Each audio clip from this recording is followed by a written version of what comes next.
Thank you all so much.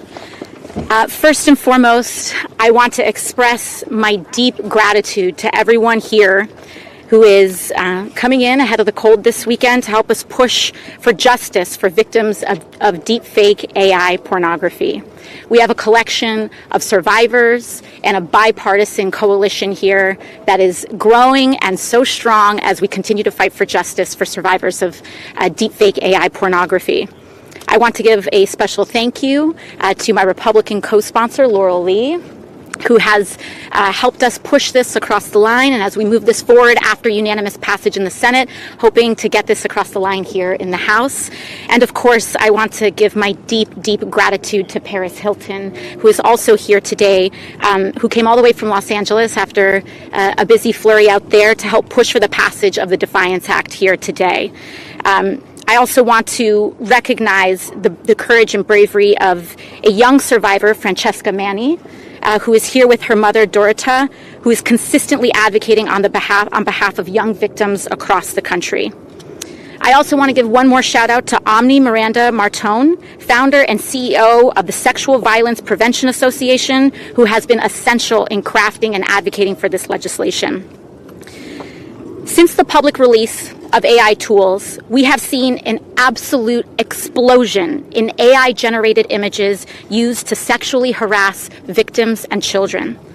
Out of all deepfake images that AI has generated, over 90% have been non-consensual pornographic deepfakes. And out of those images, 90% of them have targeted women.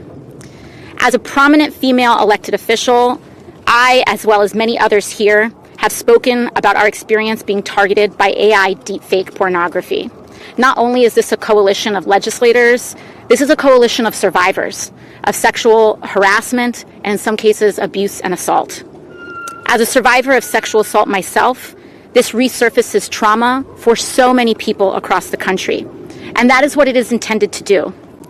Because the creation of this content parallels the same exact intention of physical assault, which is about power, domination, and humiliation. And while these images may be digital, the harm to victims is very real. Women lose their jobs when they are targeted with this. Teenagers switch schools, and children lose their lives. Congress has a moral obligation to stop this harm.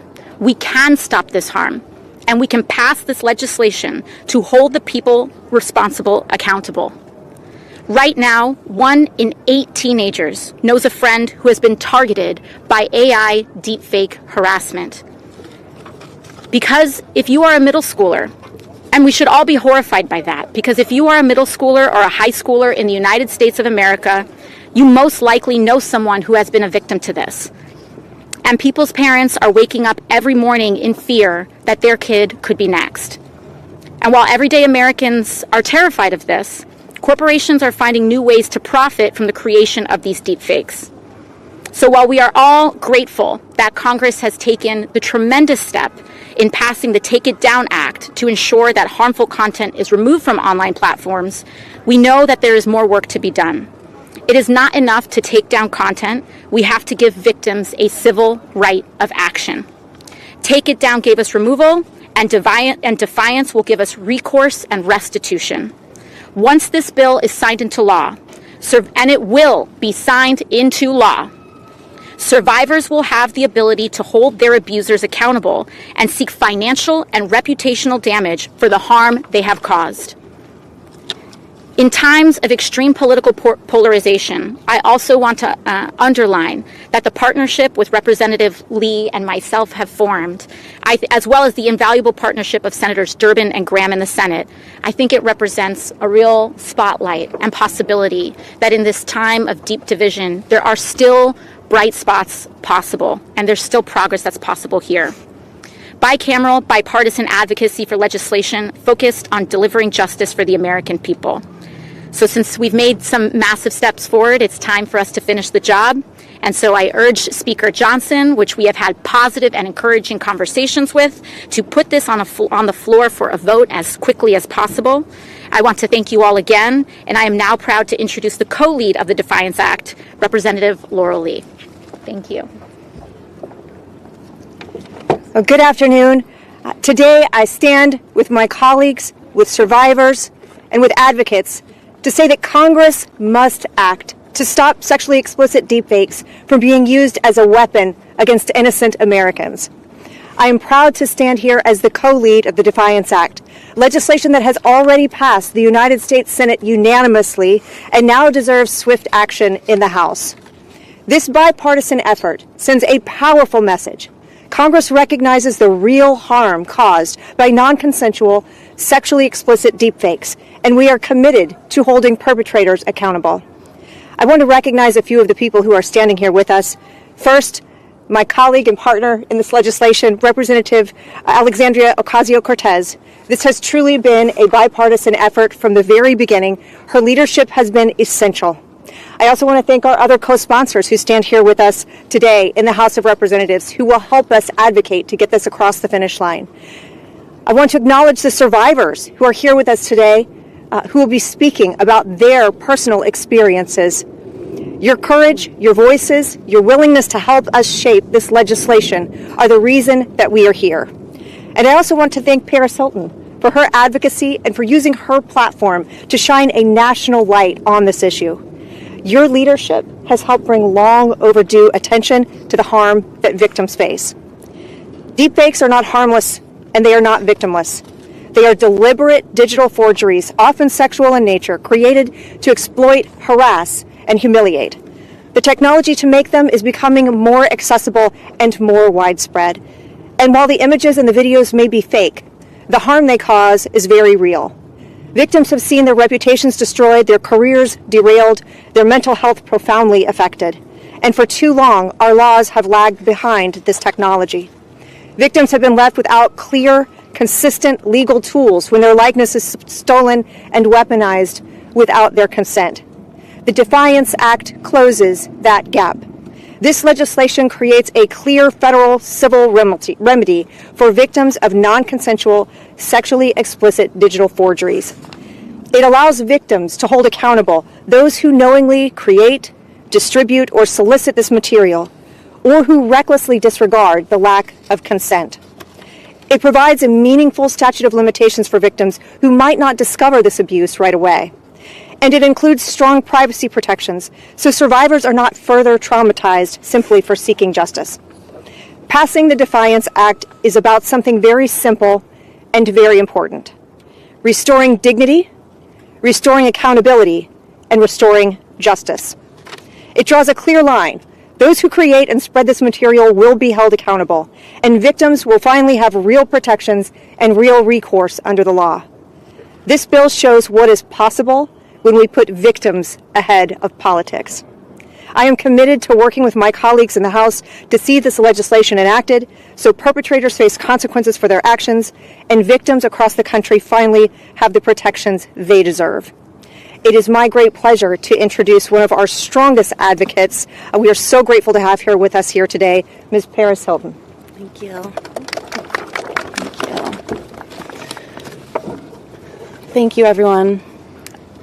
I want to thank the bipartisan group of lawmakers standing beside me today, and thank you to every woman, girl, and survivor who's watching. You are the reason that I'm here. It's been 1 year since I stood at the Capitol and passed the Stop Institutional Child Abuse Act. That legislation was deeply personal because I was one of those children. A teenager taken from my home in the middle of the night, locked away, mistreated, and silenced. Coming back to the Capitol, I feel something new: strength. I didn't always feel strong, but telling the truth again and again is how I found my power. And I want to use that power now to speak about something that I've never fully said aloud. When I was 19 years old, a private, intimate video of me was shared with the world without my consent. People called it a scandal. It wasn't. It was abuse. There were no laws at the time to protect me. There weren't even words for what had been done to me. The internet was still new, and so was the cruelty that came with it. They called me names, they laughed and made me the punchline. They sold my pain for clicks, and then they told me to be quiet, to move on, to even be grateful for the attention. These people didn't see me as a young woman who had been exploited. They didn't see the panic that I felt, the humiliation or the shame. No one asked me what I lost. I lost control over my body, over my reputation. My sense of safety and self-worth was stolen from me. And I've fought hard to get those things back. And I believed that the worst was behind me, but it wasn't. Because today, what happened to me then is happening now, to millions of women and girls in a new and more terrifying way. Before, someone had to betray your trust and steal something real. Now, all it takes is a computer and a stranger's imagination. Deepfake pornography has become an epidemic. I know today that there are over 100,000 explicit deepfake images of me made by AI. 100,000 circulating the internet. Not one of them is real. Not one of them is consensual. And each time a new one appears, that horrible feeling returns. That fear that someone somewhere is looking at it right now and thinking it's real. No amount of money or lawyers can stop or protect me from more.